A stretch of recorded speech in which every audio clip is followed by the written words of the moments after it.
20. En efecto, era preciso economizar este líquido, pues nuestra previsión no podía durar más de 3 días, como pude comprobar por la noche, a la hora de cenar, y lo peor del caso era que había pocas esperanzas de encontrar ningún manantial en aquellos terrenos del periodo de transición. Durante todo el día siguiente mostrónos la galería sus interminables arcadas. Caminamos casi sin despegar nuestros labios. Hans nos había contagiado su mutismo. El camino no ascendía, por lo menos de una manera sensible, y hasta a veces parecía que bajábamos. Pero esta tendencia, no muy marcada por cierto, no debía tranquilizar al profesor, porque la naturaleza de las capas no se modificaba y el periodo de transición se afirmaba cada vez más. La luz eléctrica arrancaba vivos destellos a los esquistos, las calizas y los viejos asperones rojos de las paredes. Parecía que nos hallábamos dentro de una zanja profunda, abierta en el condado de Devon, que da su nombre a esta clase de terrenos. Magníficos ejemplares de mármoles recubrían las paredes, unos de color gris ágata, surcados de venas blancas caprichosamente dispuestas, otros de color encarnado o amarillo con manchas rojizas. Más lejos, ejemplares de esos jaspes de matices sombríos en los que se revela la existencia de la caliza con más vivo color. En la mayoría de los mármoles observábanse huellas de animales primitivos, pero desde la víspera la creación había progresado de una manera evidente. En lugar de los trilobites rudimentarios vi restos de un orden más perfecto, entre otros de peces ganoideos y de esos sauropterigios en los que la perspectiva de los paleontólogos ha sabido descubrir las primeras manifestaciones de los reptiles. Los mares devonianos estaban habitados por gran número de animales de esta especie, que depositaron a miles en las rocas de nueva formación. Era evidente que remontamos la escala de la vida animal, cuyo último y más elevado peldaño ocupan las criaturas humanas. Pero el profesor Lindenbrook no parecía fijar mientes en ella. Esperaba que ocurriese alguna de estas dos cosas, o que se abriera de repente ante sus pies un pozo vertical que le permitiese reanudar su descenso, o que un inesperado obstáculo le impidiese continuar por el camino emprendido. Pero llegó la noche sin que se realizara esta esperanza. El viernes, después de una noche durante la cual empecé a experimentar los tormentos de la sed, reanudamos nuestro viaje a lo largo de la misma galería. Después de 10 horas de marcha, observé que la reverberación de nuestras lámparas sobre las paredes decrecía de una manera notable. El mármol, el esquisto, la caliza y el asperón de las murallas cedían al puesto a un revestimiento mate y sombrío. En un paisaje en que el túnel se estrechó demasiado, me apoyé en la pared. Cuando retiré la mano, vi que la tenía toda negra. Miré desde más cerca y adquirí el convencimiento de que nos encontrábamos en un yacimiento de hulla. «¡Una mina de carbón!», exclamé. «Una mina sin mineros», respondió mi tío. «¿Quién sabe?», observé yo. «Yo lo sé», replicó el profesor con aire convencido. «Tengo la seguridad de que esta galería, perforada a través de estos yacimientos de hulla, no había sido construida por los hombres. Pero poco nos importa que sea o no obra de la naturaleza. Ha llegado la hora de cenar. Cenemos». Hans preparó algunos alimentos. Yo apenas probé bocado y bebí las escasas gotas de agua que constituían mi ración. El odre del guía, lleno solamente a medias, era lo único que quedaba para apagar la sed de 3 hombres. Después de la cena, envolviéronse mis 2 compañeros en sus mantas y hallaron en el sueño un remedio a sus fatigas. Por lo que a mí respecta, no pude pegar los párpados y conté todas las horas hasta la siguiente mañana.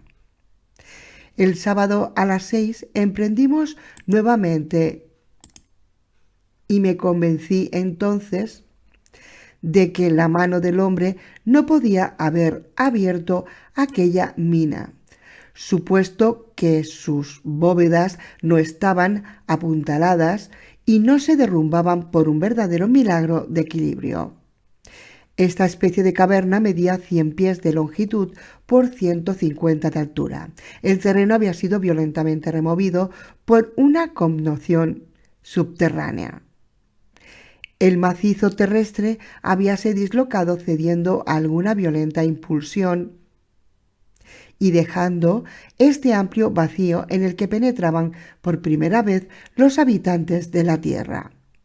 Toda la historia del periodo de la hulla estaba escrita sobre aquellas paredes sombrías, cuyas diversas fases podía seguir fácilmente un geólogo.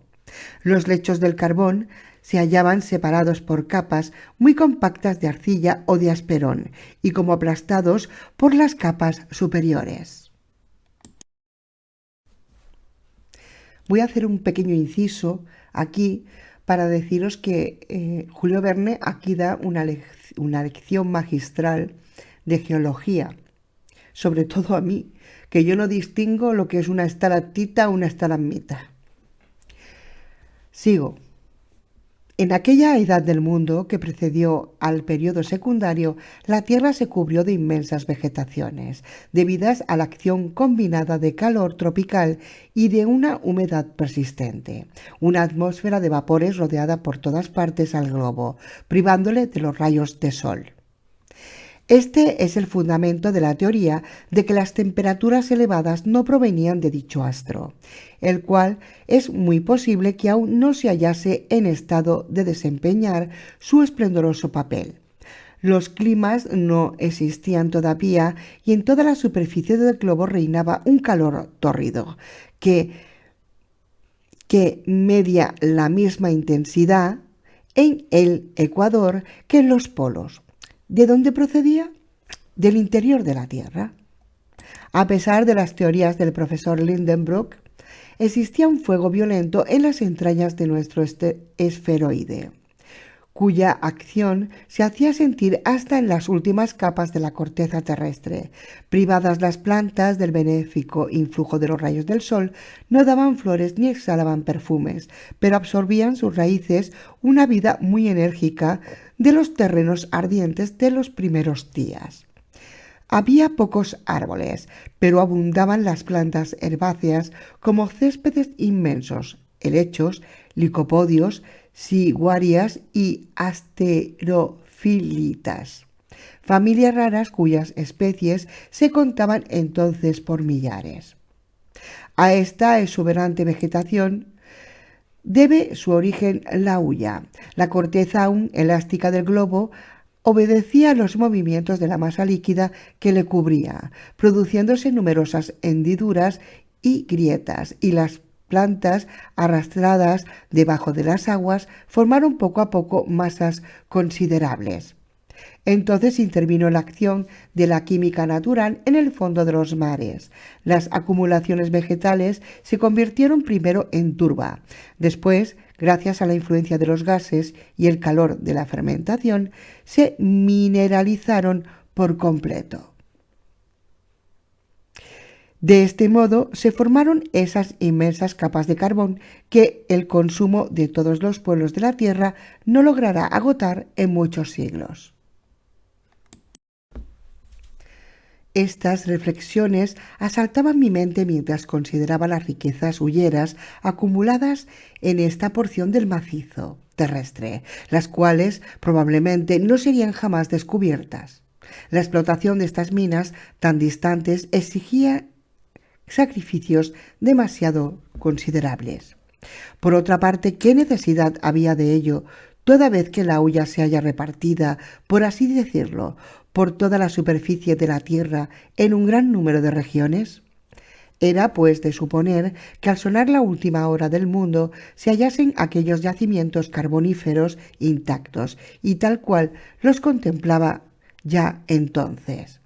Entretanto, seguíamos caminando y era yo, a buen seguro, el único de los tres que olvidaba la largura del camino para abismarme en consideraciones geológicas. La temperatura seguía siendo aproximadamente la misma que cuando caminábamos entre lavas y esquistos. En cambio, se notaba un olor muy pronunciado a protocarburo de hidrógeno, lo que me hizo advertir enseguida la presencia en aquella galería de una gran cantidad de ese peligroso fluido que los mineros designan con el nombre de grisú, cuya explosión ha causado con frecuencia las espantosas catástrofes. Afortunadamente nos íbamos alumbrando con los ingeniosos aparatos de Ruhmkorff. Sí, por desgracia, hubiésemos imprudentemente explorado aquella galería con antorchas en las manos, una explosión terrible hubiera puesto fin al viaje, suprimiendo radicalmente a los viajeros. La excursión a través de la mina duró hasta la noche. Mi tío se esforzaba en refrenar la impaciencia que le producía la horizontalidad del camino. Las profundas tinieblas que a 20 pasos reinaban no permitían apreciar la longitud de la galería y ya empezaba yo a creer que era interminable, cuando de repente, a las 6, tropezamos con un muro que nos cerraba el camino. Ni a derecha ni a izquierda, ni arriba ni abajo veíase paso alguno. Habíamos llegado al fondo de un callejón sin salida.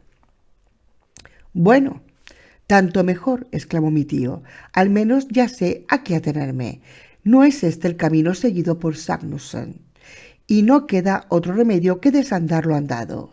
Descansemos esta noche, y antes que transcurra 3 días habremos vuelto al punto donde la galería se bifurca». «Sí», dije yo, «si nos alcanzan las fuerzas». «¿Y por qué no nos han de alcanzar?» «Porque mañana no tendremos ni una gota de agua. Y valor». «¿No tendremos tampoco?», exclamó el profesor, dirigiéndome una mirada severa. No me atreví a contestarle. 21. Al día siguiente partimos de madrugada.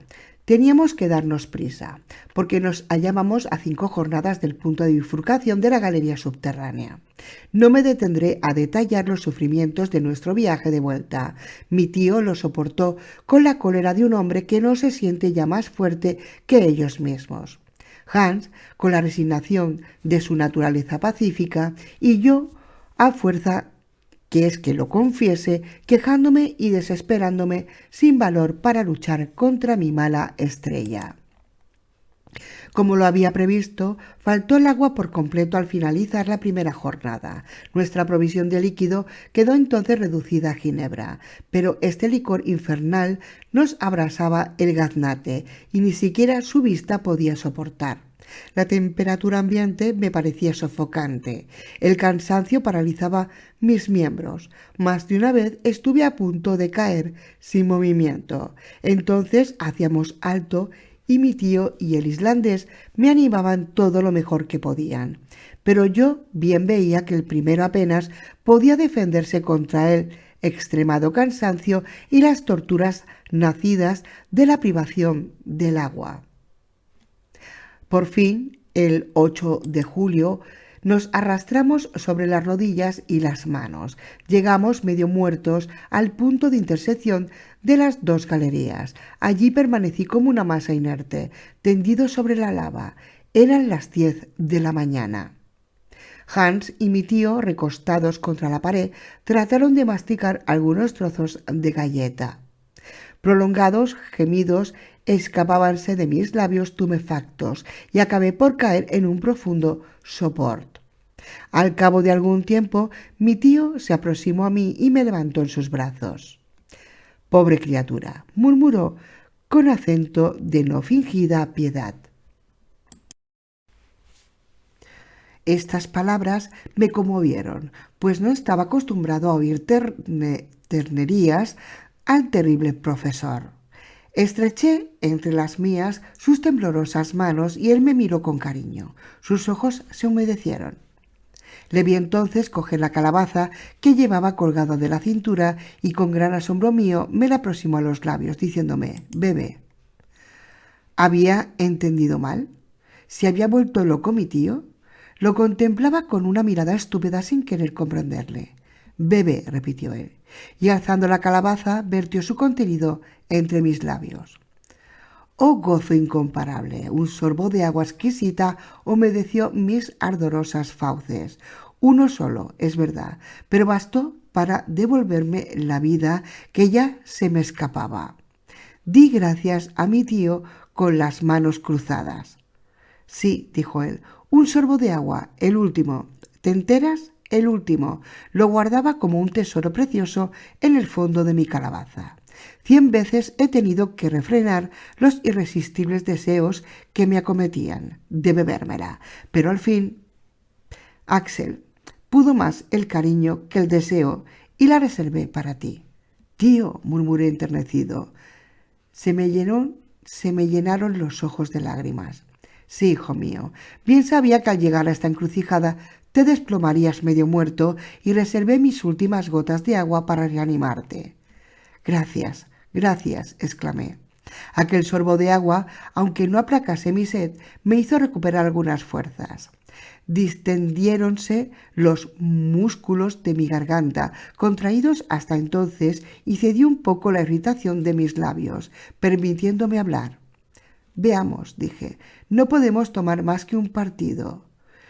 Nos falta el agua, tendremos que retroceder. Mientras yo expresaba esta suerte, evitaba mi tío mis miradas, bajaba la cabeza y sus ojos huían de los míos. «Es preciso retroceder», exclamé, «y tomar nuevamente el camino del Sniffles. Dios quiera darnos fuerzas para subir hasta la cima del cráter». «Retroceder», exclamó mi tío, como si más bien que a mí se respondiese a sí mismo. «Sí, sí, retroceder y sin perder un instante». Hubo una pausa bastante prolongada. «De modo, Axel», repuso el profesor con tono extraño, «¿que esas gotas de agua no te han devuelto el valor y la energía?» «El valor».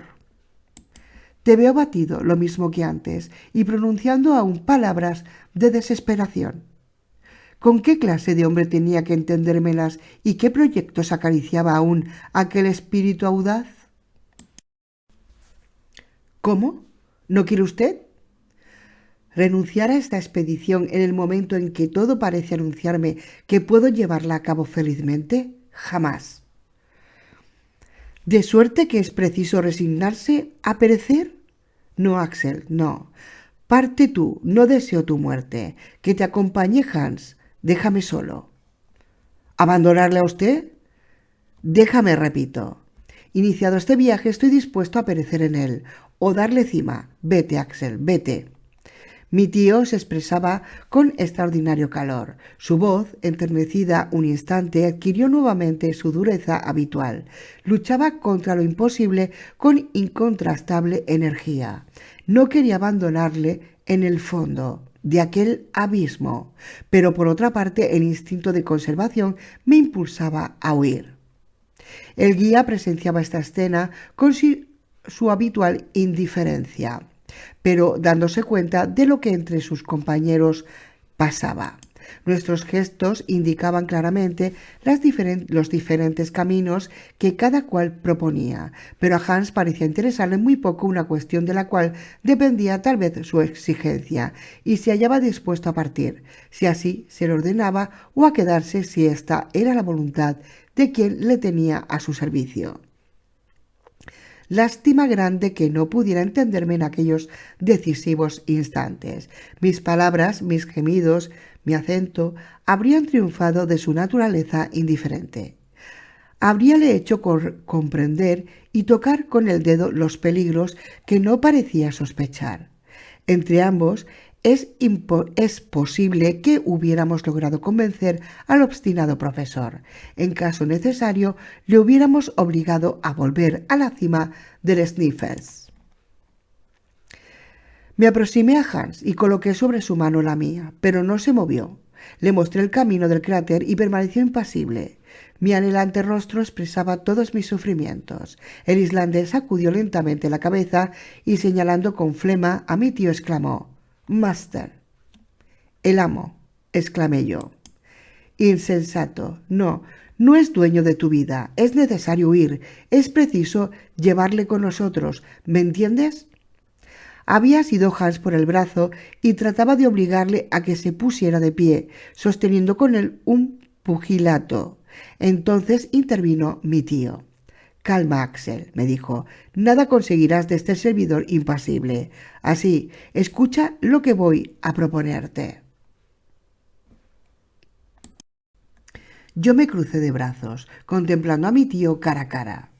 «La falta de agua», dijo, «es el único obstáculo que se opone a la realización de mis proyectos. En la galería del este, formada de lavas, esquistos y hullas, no hemos hallado ni una sola molécula de líquido. Es posible que tengamos más suerte siguiendo el túnel del oeste». Yo sacudí la cabeza con un aire de perfecta incredulidad. «Escúchame hasta el fin», añadió el profesor esforzando la voz. «Mientras yacías ahí, privado de movimiento, he ido a reconocer la conformación de esa otra galería. Se hunde directamente en las entrañas del lobo y en pocas horas nos conducirá al macizo granítico, donde hemos de encontrar abundantes manantiales. Así lo exige la naturaleza de la roca, y el instinto se alía con la lógica para apoyar mi convicción. He aquí, pues, lo que quiero proponerte. Cuando Colón pidió a sus tripulaciones un plazo de 3 días para hallar las nuevas tierras, aquellos esforzados marinos, a pesar de hallarse enfermos y consternados, accedieron a su demanda, y el insigne genovés descubrió el Nuevo Mundo. Yo, Colón de estas regiones subterráneas, solo te pido un día. Si transcurrido este plazo no he logrado encontrar el agua que nos falta, te juro que volveremos a la superficie de la tierra». A pesar de mi irritación, me conmovieron estas palabras de mi tío y la violencia que tenía que hacerse a sí mismo para emplear semejante lenguaje. «Está bien», exclamé. «Hágase en toda la voluntad de usted y que Dios recompense su energía sobrehumana. Solo dispone usted de algunas horas para probar su suerte. En marcha». 22. Emprendimos enseguida el descenso por la nueva galería. Hans marchaba adelante como era su costumbre. No habíamos avanzado aún 100 pasos cuando exclamó el profesor, paseando su lámpara a lo largo de las paredes: «Aquí tenemos los terrenos primitivos. Vamos por buen camino. Adelante, adelante». Cuando la tierra se fue enfriando poco a poco, de los primeros días del mundo, la disminución de su volumen produjo en su corteza dislocaciones, rupturas, depresiones y fendas. La galería que recorrimos entonces era una de esas grietas por la cual se derramaba en otro tiempo el granito eruptivo. Sus 1000 recodos formaban un inextricable laberinto a través del terreno primordial. A medida que descendíamos, la sucesión de las capas que formaban el terreno primitivo se mostraban con mayor claridad. La ciencia geológica considera este terreno primitivo como la base de la corteza mineral y ha descubierto que se compone de 3 capas diferentes: los esquistos, los gneis y los micaesquistos, que reposan sobre esa inquebrantable roca que llamamos granito. Jamás se habían encontrado los mineralogistas en tan maravillosas circunstancias para poder estudiar la naturaleza en su propio seno. La parte de la contextura del globo que la sonda, instrumento inteligente y brutal, no podía trasladar a su superficie. Íbamos a estudiarlo con nuestros propios ojos, a palparlo con nuestras propias manos. A través de la capa de los esquistos, coloreados de bellos matices verdes, serpenteaban filones metálicos de cobre y de manganeso con algunos vestigios de oro y de platino. Esto me hacía pensar en las inmensas riquezas sepultadas en las entrañas del globo que la codicia humana no disfrutará jamás. Los cataclismos de los primeros días hubieron de enterrarlas en tales profundidades que ni el azadón ni el pico lograrán arrancarlas de sus tumbas. A los esquistos sucedieron los gneis, de estructura estratiforme, notables por la regularidad y paralelismo de sus hojas, y después los micaesquistos, dispuestos en grandes láminas cuya visibilidad realzaban los centelleos de la mica blanca.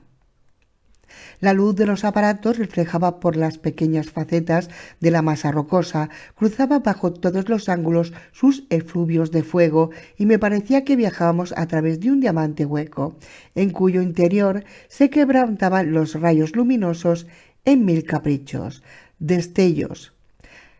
Hacia las 6 de la tarde, este derroche de luz disminuyó sensiblemente y casi cesó después. Las paredes adquirieron un aspecto cristalino, pero sombrío. La mica se mezcló más íntimamente con el feldespato y el cuarzo para formar la roca por excelencia, la piedra más dura de todas, la que soporta sin quebrarse el peso enorme de los 4 órdenes del globo. Nos hallábamos encerrados en una inmensa prisión de granito. Eran las 8 de la noche y el agua no había parecido. Yo padecía horriblemente. Mi tío seguía marchando sin quererse detener. Aguzaba el oído tratando de sorprender el murmullo de algún manantial. Mas en vano. Mis piernas se negaban ya a sostenerme, a pesar de lo cual me sobreponía a mis torturas para no obligar a mi tío a hacer el alto. Esto hubiera sido para él el golpe de gracia, porque tocaba a su fin la jornada de él mismo que señalara como plazo. Por fin me abandonaron las fuerzas, lancé un grito y caí. «¡Socorro, que me muero!», exclamé. Mi tío volvió sobre sus pasos, me contempló con los brazos cruzados y salieron después de sus labios estas palabras fatídicas: «Todo se ha acabado». Un gesto espantoso de cólera hirió por postrera vez mis miradas y cerré resignado los ojos. Cuando los volví a abrir, vi a mis 2 compañeros inmóviles y envueltos en sus mantas. ¿Dormían? Por lo que a mí respecta, no pude conciliar el sueño. Ni un momento. Padecía demasiado y me atormentaba, sobre todo, la idea de que mi mal no debía tener remedio. Las últimas palabras de mi tío resonaban aún en mis oídos. Todo se había acabado, en efecto, porque en semejante estado de debilidad no había que pensar siquiera en volver a la superficie de la tierra. Había que atravesar legua y media nada menos de corteza terrestre.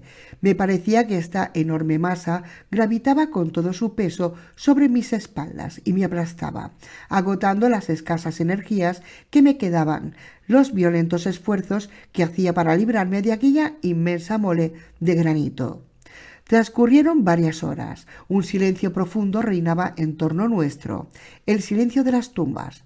Ningún rumor podía llegar a través de aquellas paredes, la más delgada de las cuales mediría por lo menos 5 millas de espesor. Sin embargo, en medio de mi sopor, creí percibir un ruido en el túnel que se quedaba a oscuras. Miré con mayor atención y me pareció ver que desaparecía el islandés con su lámpara en la mano. ¿A dónde encaminaba sus pasos? ¿Trataría de abandonarnos? Mi tío dormía a pierna suelta. Quise gritar, pero mi voz se ahogó entre mis secos labios. La oscuridad se había hecho profunda y se extinguieron los últimos ruidos. «Hans nos abandona», exclamé. «¡Hans! ¡Hans!».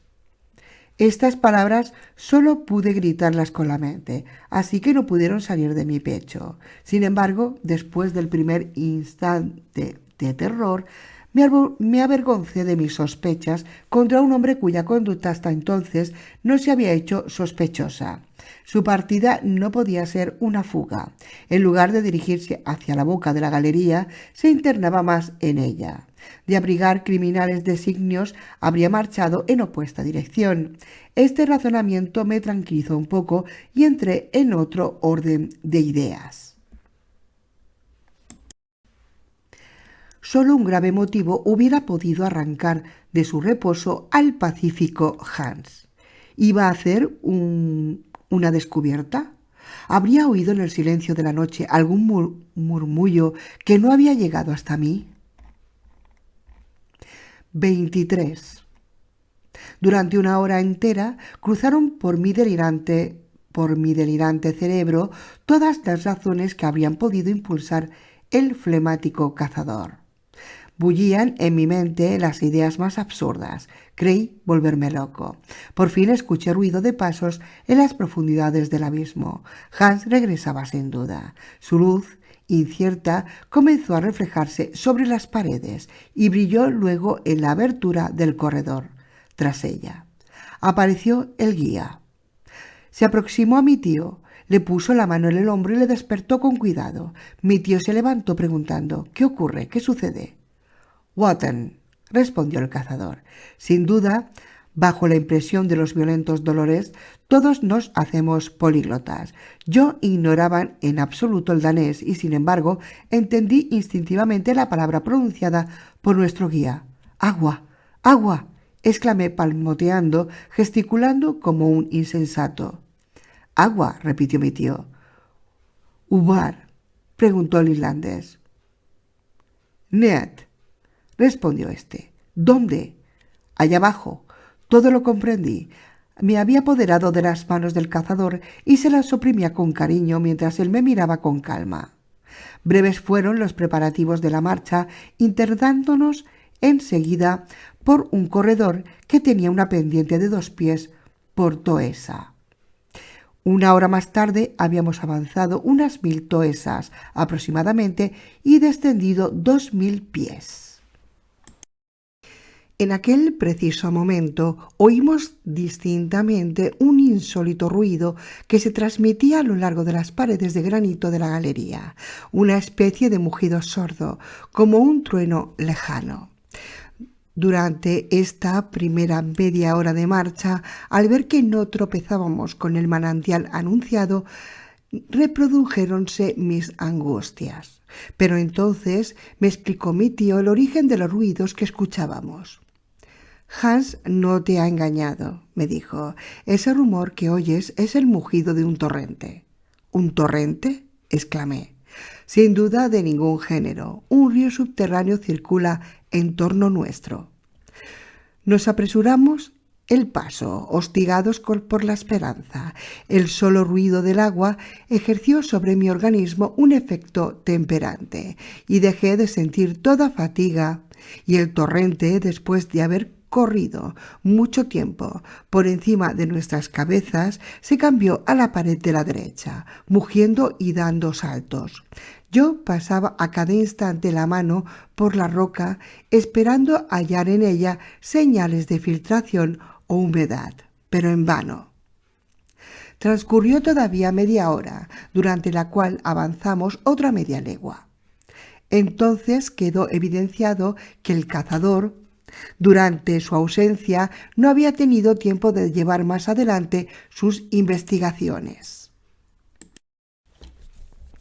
Guiado por un instinto peculiar a los montañeses y a los hidroscopios, sintió, por decirlo así, este torrente a través de las rocas, pero no vio en realidad el líquido precioso, así que no había bebido.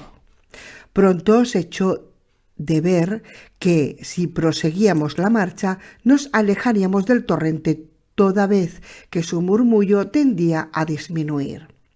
Retrocedimos un poco y Hans se detuvo en el preciso lugar donde el torrente parecía estar más próximo. Tomé asiento al lado de la pared, en tanto que las aguas corrían a 2 pies de distancia una distancia de mí con violencia extrema, pero un muro de granito nos separaba aún de ellas. Sin reflexionar, sin preguntarme siquiera si no habría algún medio de procurarse aquel agua, me abandoné otra vez. momentáneamente a la desesperación. Me miró Hans y creí descubrir en sus labios una ligera sonrisa. Se levantó, tomó la lámpara y se dirigió a la pared. Yo le seguí sin quitarle la vista encima. Aplicó el oído a la piedra seca y lo paseó por ella lentamente, escuchando con suma atención. Comprendí que buscaba el punto preciso en que se oyera con más claridad el ruido del torrente. Por fin encontró este punto en la pared lateral de la izquierda, a 3 pies de elevación. ¡Qué emoción tan grande la mía! No osaba adivinar lo que quería hacer el cazador, pero no tuve más remedio que comprenderlo y aplaudirle, y hasta animarle con mis caricias, cuando le vi coger en sus manos el pico para horadar la roca. ¡Salvados! grité. ¡Salvados! Sí, respondió mi tío con júbilo frenético. Hans tiene mucha razón. Bien por el cazador. A nosotros no se nos hubiese ocurrido. Ya lo creo que no. Por sencillo que fuese el expediente, no habríamos caído en ello. Nada más peligroso que atacar con el pico el armazón del globo. Y si sobrevenía un hundimiento, que nos aplastase. Y si el torrente, al encontrar salida a través de la roca, nos ahogaba. Estos peligros nada tenían de quiméricos, pero en aquellas circunstancias los temores de provocar una inundación o un hundimiento no podían detenernos, y era nuestra sed tan intensa que, con tal de aplacarla, hubiéramos sido capaces de abrir un orificio en el fondo del mismo océano. Hans acometió esta empresa, a la que mi tío ni yo hubiésemos sido capaces de dar cima. Nuestras manos, impulsadas por la impaciencia, hubieran imprudentemente acelerado nuestros golpes y hecho volar la roca en 1000 pedazos. El guía, por el contrario, tranquilo y moderado, desgastó poco a poco la roca mediante una serie de pequeños golpes repetidos, hasta abrir un orificio de medio pie de diámetro. El ruido del torrente aumentaba por momentos y ya creía sentir que el agua bienhechora humedecía mis ardorosos labios. No tardó la piqueta en penetrar 2 pies en la pared de granito. 1 hora duraba ya la difícil operación y yo me retorcía de impaciencia. Mi tío quería recurrir a las medidas extremas, costándome no poco el detenerle, pero al ir a empuñar su piqueta, se oyó de repente un silbido y surgió del orificio con violencia un gran chorro de agua que fue a estrellarse contra la pared opuesta.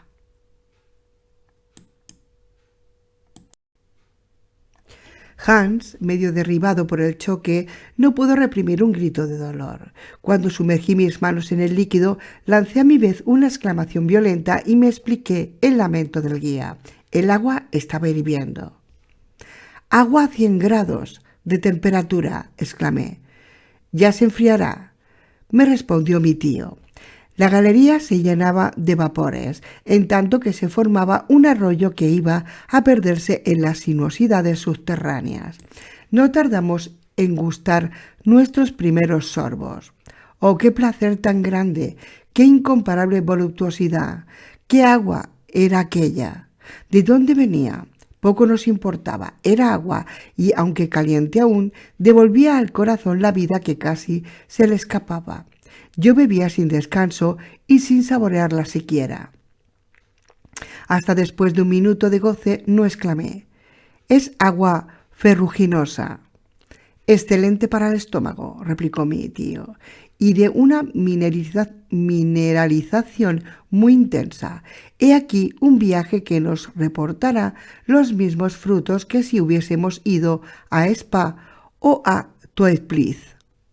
«Oh, qué buena es». «Ya lo creo. Como extraída a 2 leguas debajo de tierra, tiene un sabor a tinta que no es desagradable, por cierto. ¿Qué problema nos ha resuelto este Hans?» «Propongo que le demos su nombre a este saludable arroyuelo». «Me parece muy bien», exclamé yo. Y quedó bautizado el arroyo con el nombre de Hans Bach. Hans no se envaneció demasiado. Después de apagar su sed, se recostó en un rincón con su calma acostumbrada. Ahora, dije yo, convendría no dejar perder esta agua. ¿Para qué la queremos?, respondió el profesor. Creo que este manantial debe de ser inagotable. No importa, llenemos las calabazas y el odre y tratemos enseguida de taponar la abertura. Siguió de mi consejo. Hans, con trozos de granito y estopa, trató de obstruir el orificio abierto en la pared, mas no era cosa fácil. El agua abrasaba las manos, la presión era extraordinaria y nuestros reiterados esfuerzos resultaron infructuosos. Es evidente, observé, que las capas superiores de este caudal de agua se hallan a gran altura, a juzgar por la fuerza con que sale. La cosa no es dudosa, replicó mi tío. Si esta columna de agua tiene 32.000 pies de altura, su precisión en este orificio es de 1.000 atmósferas. Pero tengo una idea. ¿Cuál? ¿Por qué obstinamos en taponar esta apertura? Pues porque la verdad es que no pude encontrar ninguna razón convincente. Cuando hayamos llenado nuestras vasijas, estamos seguros de volver a encontrar dónde llenarlas de nuevo. Evidentemente no. Pues entonces dejemos correr esta agua que, al descender, siguiendo su curso natural, nos servirá de guía, al par que atemperará nuestra sed. Muy bien pensado, exclamé, y teniendo por compañero a este arroyo, no hay ninguna razón para que nuestros proyectos no obtengan un éxito lisonjero. Ah, hijo mío, veo que te vas convenciendo, dijo el profesor sonriente. ¿No me ves que estoy convenciéndome? Estoy convencido ya, tío. Un instante. Empecemos por tomarnos algunas horas de reposo. Me había olvidado por completo de que era de noche. El cronómetro se encargó de advertírmelo. Satisfecha la sed y el apetito, no tardamos en sumirnos los tres en un profundo sueño. 24. Al día siguiente no nos acordábamos ya de nuestros dolores pasados. Me maravillaba el hecho de no sentir sed y no se me alcanzaba la causa de este fenómeno. El arroyo que corría a mis pies murmurando se encargó de explicármelo. Almorzamos y bebimos de aquella excelente agua ferruginosa. Me sentí regocijado y decidido a ir muy lejos. ¿Por qué un hombre convencido como mi tío no había de salir airoso de su empresa, con un guía ingenioso como Hans y un sobrino decidido como yo? Ved qué bellas ideas brotasen de mi cerebro. Si me hubiesen propuesto regresar a la cima del Sneffels, habría renunciado con indignación. Pero por fortuna nadie pensaba más que en bajar. «Partamos», grité, despertando con entusiasmados acentos a los viejos ecos del globo. Se reanudó la marcha el jueves, a las 8 de la mañana. La galería de granito, formando caprichosas sinuosidades, presentaba inesperados recodos simulando la confusión de un laberinto. Pero en definitiva seguía siempre la dirección sudeste. Mi tío no dejaba de consultar con el mayor cuidado su brújula para poderse dar cuenta del camino recorrido. La galería se deslizaba casi horizontalmente con un declive de 2 pulgadas por toesa, a lo sumo. El arroyo corría murmurando a nuestros pies sin gran celeridad. Lo comparaba yo a algún genio familiar que nos guiase a través de la tierra y acariciaba con mi mano la tibia náyade, cuyos cantos acompañaban nuestros pasos. Mi buen humor tomaba espontáneamente un giro mitológico. Por lo que respecta a mi tío, renegaba de la horizontalidad del camino, cosa que en él no podía llamar la atención, conociendo que era el hombre de las verticales. Su ruta se alejaba indefinitivamente y en vez de deslizarse a lo largo de un radio terrestre, según su propia expresión, se marchaba por la hipotenusa. Pero no éramos dueños de elegir, y en tanto que nos aproximásemos al centro, por muy poco que fuese, no había derecho a quejarse. Además, las pendientes se hacían de vez en cuando más rápidas y entonces nuestra náyade aceleraba su peso, mugiendo al saltar de roca en roca y descendíamos con ella a profundidades mayores. En suma, aquel día y el siguiente avanzábamos bastante en el sentido horizontal y relativamente poco en el vertical. El viernes 10 de julio por la tarde debíamos, según nuestros cálculos, encontrarnos a 30 leguas de Reykjavik y a una profundidad de 10 leguas y media. Entonces se abrió entre nosotros un pozo bastante imponente. Mi tío no pudo abstenerse de palmotear como un niño, calculando la rapidez de sus pendientes. «He aquí un pozo», exclamó, «que nos llevará muy lejos y con facilidad, porque los salientes de las rocas forman una verdadera escalera». Hans preparó las cuerdas a fin de prevenir todo accidente y dio principio el descenso, que no me atrevo a calificar de peligroso porque me encontraba ya familiarizado con este género de ejercicio. Era este pozo una angosta fenda practicada en el macizo, una de las grietas conocidas en mineralogía con el nombre de padrastros, producida evidentemente por la contracción de la armadura terrestre en la época de su enfriamiento. Si en otro tiempo dio pase a las materias eruptivas vomitadas por el Sniffers, no me explico cómo éstas no dejaron en él rastro alguno. Bajábamos por una especie de escalera de caracol que parecía obra de la mano del hombre. De cuanto en cuanto de hora era preciso detenerse para descansar y devolver la elasticidad a nuestras corvas. Entonces nos sentábamos sobre algún saliente rocoso, con las piernas colgando, conversábamos mientras hacíamos alguna frugal comida y apagábamos después nuestra sed en el arroyo. No es preciso decir que dentro de aquella pequeña grieta el Hansbach se había convertido en cascada, con detrimento de su volumen, pero aún bastaba con creces a satisfacer nuestra sed.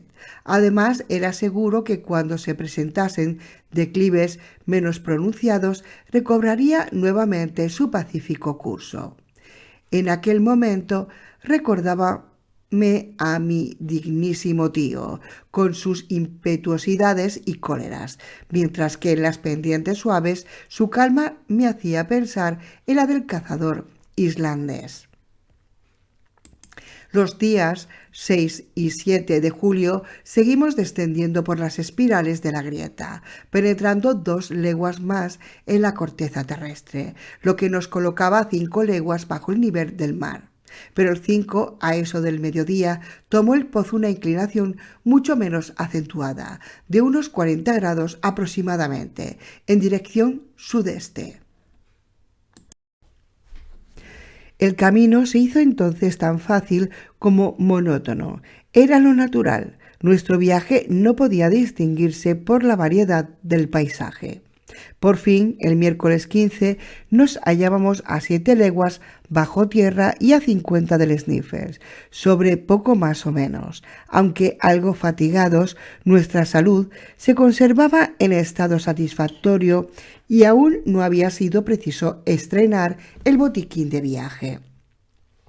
Mi tío anotaba cada hora las indicaciones de la brújula, del cronómetro, del manómetro y del termómetro, las mismas que había publicado en la narración científica de su viaje, de suerte que podía fácilmente darse cuenta de su situación.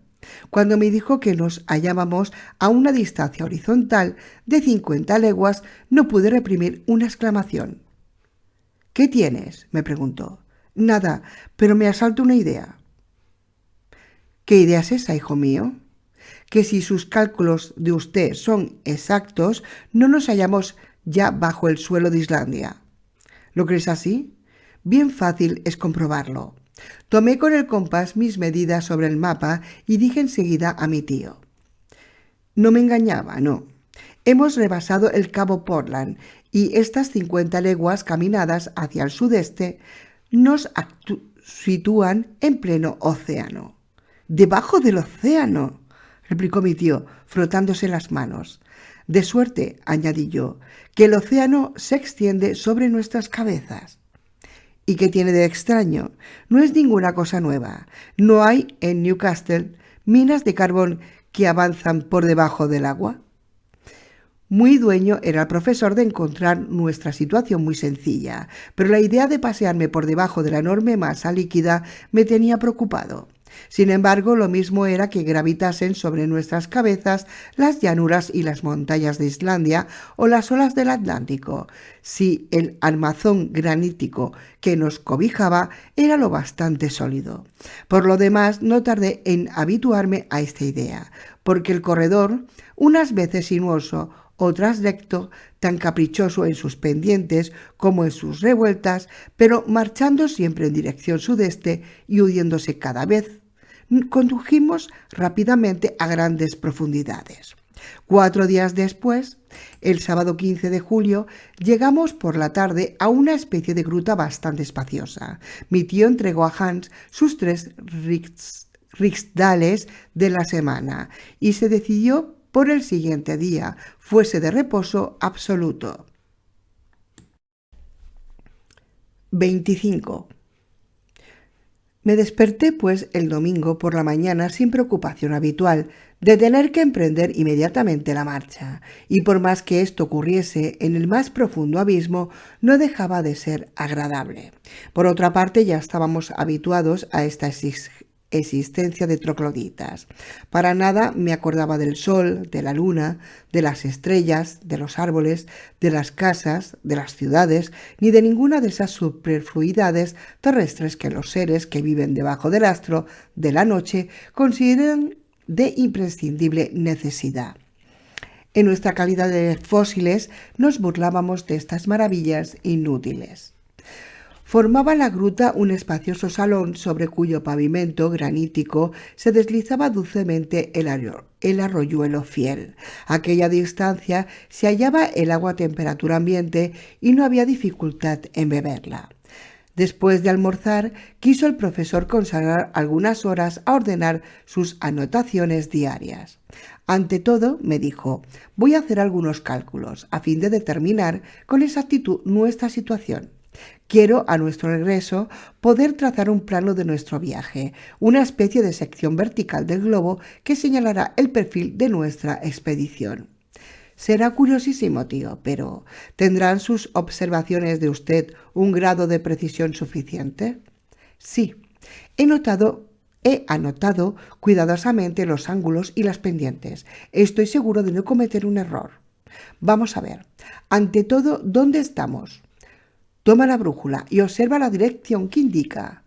Cogí el indicado instrumento y después de un examen atento respondí.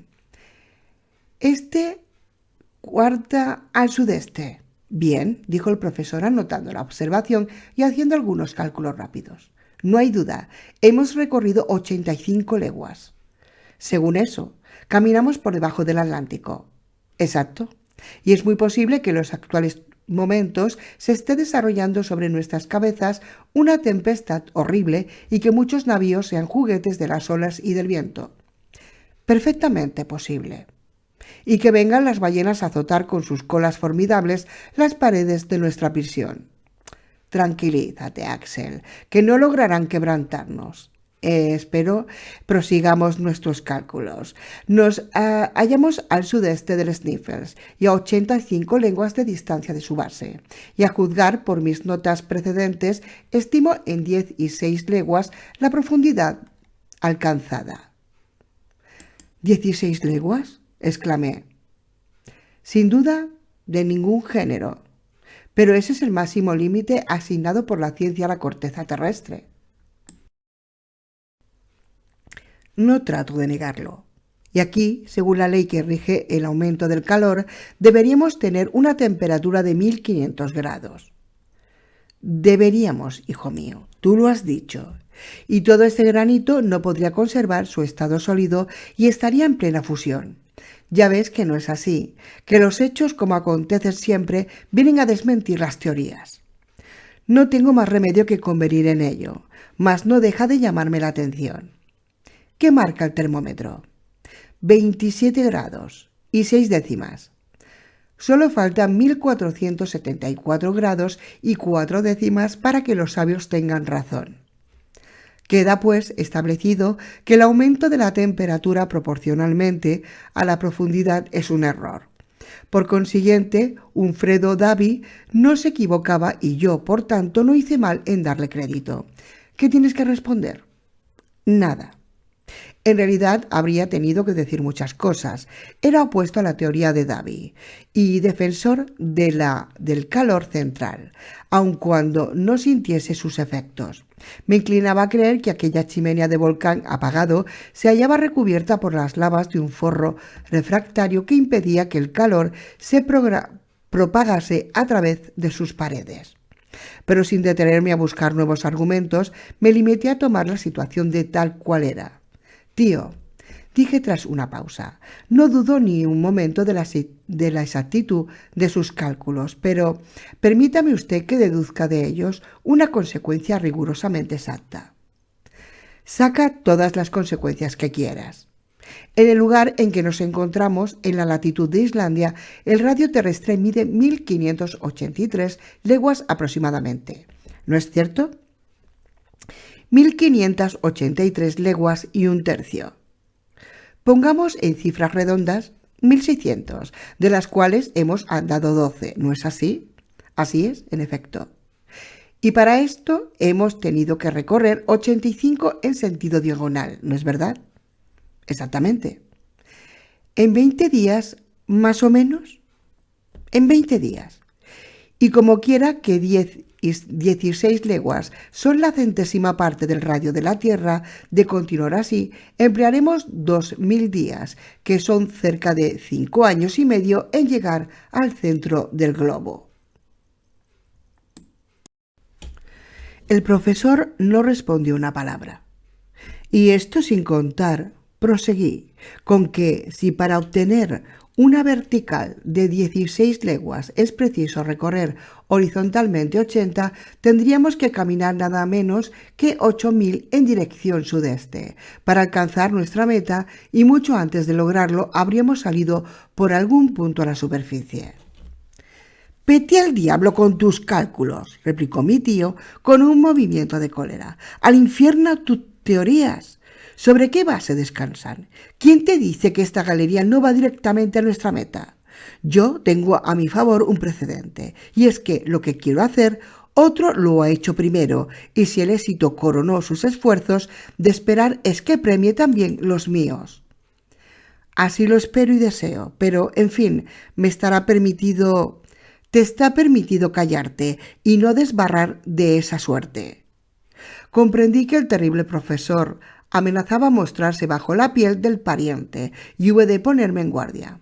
«Ahora, consulta el manómetro», añadió mi tío. «¿Qué marca?» «Una presión considerable». «Bien, ya ves cómo, bajando lentamente, nos vamos acostumbrando poco a poco a la densidad de esta atmósfera y no experimentamos molestias. Excepción hecha de algunos dolores de oídos. Eso no es nada, y fácilmente harás desaparecer ese malestar poniendo en comunicación rápida el aire exterior con el contenido de tus pulmones». «Perfectamente», respondí, decidida a no contrariar a mi tío. «Hasta se experimenta un verdadero placer en sentirse sumergido en esta atmósfera más densa. ¿Ha observado usted con qué intensidad se propagan en ella los sonidos? Un sordo acabaría aquí por oír perfectamente. ¿Pero esta densidad seguirá aumentando? Sí, siguiendo una ley no muy bien determinada. Es verdad que la intensidad de la gravedad perecerá a medida que bajemos. Ya sabes que en la misma superficie de la Tierra es en donde su acción se deja sentir con más fuerza, y que en el centro del globo los objetos carecen de peso. Lo sé, pero dígame usted, ¿este aire no acabará por adquirir la densidad del agua? Sin duda, bajo una presión de 710 atmósferas. ¿Y más abajo? Más abajo, esta densidad será mayor todavía. ¿Y cómo bajaremos entonces? Llenándonos de piedras los bolsillos. A fe, tío, que tiene usted respuesta para todo. No me atreví a avanzar más en el campo de la hipótesis, porque hubiera tropezado con alguna otra imposibilidad que habría hecho dar un salto al profesor. Era, sin embargo, evidente que el aire, bajo una presión que podía llegar a ser millares de atmósferas, acabaría por solidificarse, y entonces, aun dando de barato que hubiesen resistido nuestros cuerpos, sería necesario detenerse a pesar de todos los razonamientos del mundo. Pero no hice valer este argumento, pues mi tío me hubiera enseguida sacado a colación a su eterno Sagnussen, precedente sin valor porque, aun suponiendo que fuese cierto su viaje, siempre podría responderse que, no habiéndose inventado el barómetro ni el manómetro en el siglo XVI, ¿cómo pudo determinar este sabio islandés su llegada al centro del globo? Mas guardé para mí esta objeción y resolví esperar los acontecimientos. El resto de la jornada transcurrió en conversaciones y cálculos, mostrándome siempre conforme con el parecer del profesor y enviando la perfecta indiferencia de Hans, que, sin meterse a buscar las causas de los efectos, marchaba ciegamente por donde le llevaba el destino.